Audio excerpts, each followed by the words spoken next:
அரசுமுறை பயணமாக டெல்லி சென்ற முதலமைச்சர் விஜய் நேற்று பிரதமர் நிதியமைச்சரை சந்தித்த நிலையில் காங்கிரஸ் கட்சியை சேர்ந்த தலைவர்களை சந்திக்காமல் இன்று சென்னை திரும்ப இருப்பதாக தகவல்கள் வெளியாகி இருக்கிறது. அண்மை செய்தியாக திரையினில் பார்த்து வருகிறோம். ஏற்கனவே கேரள முதலமைச்சர் பதவியேற்பு விழாவிலும் விஜய் பங்கேற்கவில்லை. விஜயின் அடுத்தடுத்த புறக்கணிப்பால் காங்கிரஸ் கட்சியினர் அதிர்ச்சியடைந்திருக்கிறார்கள். இது பற்றிய விரிவான விவரங்களுடன் இணைக்கிறார் செய்தியாளர் ராமகிருஷ்ணன். அரசுமுறை பயணமாக டெல்லி சென்றுள்ள முதலமைச்சர் விஜய் காங்கிரஸ் கட்சியை சேர்ந்த தலைவர்களை சந்திக்காமல் சென்னை திரும்புகிறார் என்ற தகவல்கள் வெளியாகி இருக்கிறது. காங்கிரஸ் தலைவர்களை விஜய் சந்திக்காமல் சென்னை திரும்புவதற்கான காரணம் என்ன? முழு விவரங்களையும் பகிர்ந்துக்கங்க. அதாவது தகவல்கள் வெளியாகவில்லை, உண்மையான உறுதி செய்யப்பட்ட செய்திதான். தலைநகர் டெல்லிக்கு 2 நாள் பயணமாக வந்த முதலமைச்சர் விஜய் காங்கிரஸ் கட்சியினுடைய தலைவர்களான சோனியா காந்தி, ராகுல் காந்தி, காங்கிரஸ் கட்சியினுடைய தலைவர் உள்ளிட்ட யாரையும் சந்திக்காமல் திரும்புகிறார் என்பது தகவல் வெளியானதாக இல்லை, உறுதி செய்யப்பட்ட தகவல் தான். சற்று முன்பு தலைநகர் டெல்லியிலிருந்து தான் தங்கியிருந்த தமிழ்நாடு இல்லத்திலிருந்து விமான நிலையம் புறப்பட்டிருக்கிறார் தமிழ்நாடு முதலமைச்சர் விஜய். இங்கிருந்து அரை மணி நேரம் ஆகும் விமான நிலையம் செல்வதற்கு. சரியாக 10:45 மணி அல்லது 11 மணிக்கு அவரது சிறப்பு விமானம் டெல்லி விமான நிலையத்திலிருந்து புறப்பட்டு சென்னைக்கு சரியாக 12:30 மணிக்கு வரும் என்று எதிர்பார்க்கப்படுகிறது. தமிழ்நாடு முதலமைச்சரை பொறுத்தவரையில் நடந்து முடிந்த சட்டப்பேரவை தேர்தலில் தாவேகா கட்சி ஆட்சி அமைத்தது. காங்கிரஸ் கட்சி, விடுதலை சிறுத்தைகள், மார்க்சிஸ்ட் கம்யூனிஸ்ட் கட்சி, இந்திய கம்யூனிஸ்ட் கட்சி மற்றும் IUML கட்சிகளுடைய ஆதரவு அடிப்படையில் தான் இந்த ஆட்சி என்பது அமைக்கப்பட்டது. தமிழ்நாட்டில் முதலமைச்சராக விஜய் பொறுப்பேற்றுக் கொண்டார். முதலமைச்சராக பதவியேற்று பொறுப்பேற்றுக் கொண்ட விஜய் நேற்று காலை தலைநகர் டெல்லிக்கு வந்தார். சிறப்பு விமானம் மூலமாக டெல்லிக்கு வந்த அவர் தலைநகர் டெல்லியில் இருக்கின்ற தமிழ்நாடு இல்லத்தில் தங்கியிருந்தார். இங்கிருந்து நேற்று 4:30 மணிக்கு பிரதமர் நரேந்திர மோடியை மரியாதை நிமித்தமாக முதலமைச்சராக பதவியேற்றதற்கு பிறகு சந்தித்தார்.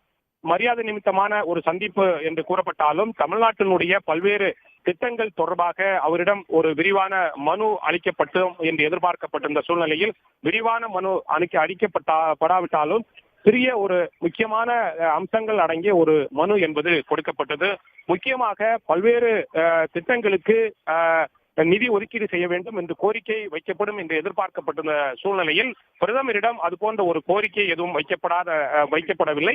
அதைத் தொடர்ந்து உள்துறை அமைச்சர் அமித்ஷாவை 6:45 மணிக்கு நேற்று மாலை சந்திப்பதற்கு நேரம் ஒதுக்கீடு செய்யப்பட்டிருந்த நிலையில் அமித்ஷா மற்றும் தமிழ்நாடு முதலமைச்சருடனான அந்த சந்திப்பு என்பது ரத்து செய்யப்பட்டது. அதைத் தொடர்ந்து மத்திய நிதியமைச்சர் நிர்மலா சீதாராமனை 6:30 மணிக்கு நேற்று மாலை சந்தித்தார். அதன் பிறகு டெல்லியில் இருக்கின்ற தமிழ்நாடு இல்லத்திலேயே தங்கியிருந்தார். இன்று காலை காங்கிரஸ் கட்சியினுடைய ஆதரவின் பேரில் தான் தமிழ்நாட்டில் முதலமைச்சரானார் அவர். எனவே தலைநகர் டெல்லியில் தங்கியிருக்கின்ற 2 நாட்களில் ஒரு நாள் காங்கிரஸ் கட்சியினுடைய தலைவர்களான சோனியா காந்தி, ராகுல் காந்தி மற்றும் காங்கிரஸ் கட்சியினுடைய தலைவர் மல்லிகார்ஜுன கார்கே ஆகியோரை சந்திப்பார் என்று எதிர்பார்க்கப்பட்டது. ஆனால் எதிர்பார்க்கப்பட்டது போல அவர் காங்கிரஸ் கட்சியினுடைய தலைவர் சோனியா காந்தி, ராகுல் காந்தி மற்றும் மல்லிகார்ஜுன கார்கே ஆகிய 3 பேரையுமே அவர் சந்திக்காமல் சற்று முன்பு தலைநகர் டெல்லியில் இருந்து சென்னை புறப்பட்டிருக்கிறார்.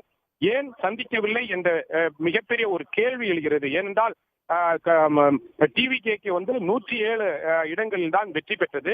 107 இடங்களில் வெற்றி பெற்ற தாவேகாவிற்கு காங்கிரஸ் கட்சி, விடுதலை சிறுத்தை முதலில் சென்று ஆதரவளித்தது காங்கிரஸ் கட்சி. 5 MLAக்கள் வெற்றி பெற்றிருந்த சூழ்நிலையில் காங்கிரஸ் கட்சி தான் முதலில் சென்று ஆதரவளித்தது தாவேகாவிற்கு.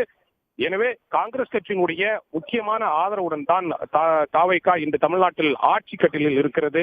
ஆனால் தமிழ்நாட்டிலிருந்து முதலமைச்சர் டெல்லிக்கு 2 நாட்கள் தங்கியிருந்த சூழ்நிலையில் தனக்கு ஆதரவளித்த அந்த கட்சியினுடைய தலைவர்களான ராகுல் காந்தி, சோனியா காந்தி மற்றும் மல்லிகார்ஜுன கார்கே ஆகியோரை சந்திக்காமல் அவர் திரும்பி இருக்கிறது மிகப்பெரிய ஒரு கேள்வியை எழுப்பி இருக்கிறது. இது மட்டுமல்லாமல் நேற்றைய தினம் உள்துறை அமைச்சர் அமித்ஷா மாலை 6:45 மணிக்கு தனது அலுவலகத்தில் முதலமைச்சர் விஜயை சந்திப்பதற்கு நேரம் ஒதுக்கியிருந்தார்.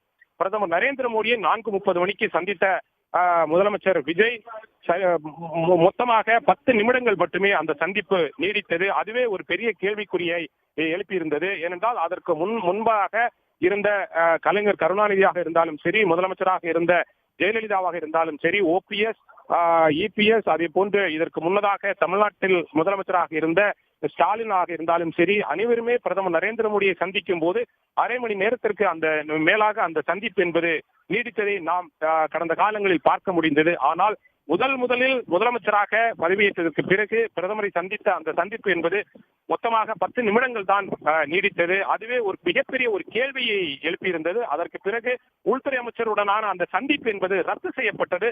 அடுத்த மிகப்பெரிய ஒரு கேள்வியை எழுப்பியது. இந்த சூழ்நிலையில் தான் 2 நாட்கள் தலைநகர் டெல்லியில் தங்கியிருந்த அவர் தனக்கு ஆட்சி கட்டில் அமர உதவியாக இருந்த காங்கிரஸ் கட்சியினுடைய முன்னணி தலைவர்களை சோனியா காந்தி, ராகுல் காந்தி, மல்லிகார்ஜுன கார்கே ஆகியோரை சந்திக்காமல் தலைநகர் டெல்லியில் இருந்து சற்று முன்பு தமிழ்நாடு திரும்பி இருப்பது மிகப்பெரிய ஒரு கேள்வியை எழுப்பியிருக்கிறது. எனவே இதை வைத்து பார்க்கும்போது தமிழ்நாட்டிலிருந்து முதல் முறையாக தலைநகர் டெல்லிக்கு வந்து பிரதமருடனான சந்திப்பு மற்றும் நிதியமைச்சருடனான சந்திப்பு மட்டுமே அதிகாரப்பூர்வமாக நடைபெற்ற அந்த சந்திப்புகள் என்று பார்க்கப்படுகிறது. அந்த சந்திப்புகள் நடைபெறாமல் இருந்தது மிகப்பெரிய ஒரு கேள்விக்குறியை ஏற்படுத்தி இருக்கிறது என்றுதான் நாம் கூற முடியும். விவரங்களை வழங்கியமைக்கு நன்றி ராமகிருஷ்ணன். உடனுக்குடன் செய்திகளை தெரிந்து கொள்ள சன் நியூஸ் பெல் ஐகானை கிளிக் பண்ணுங்க.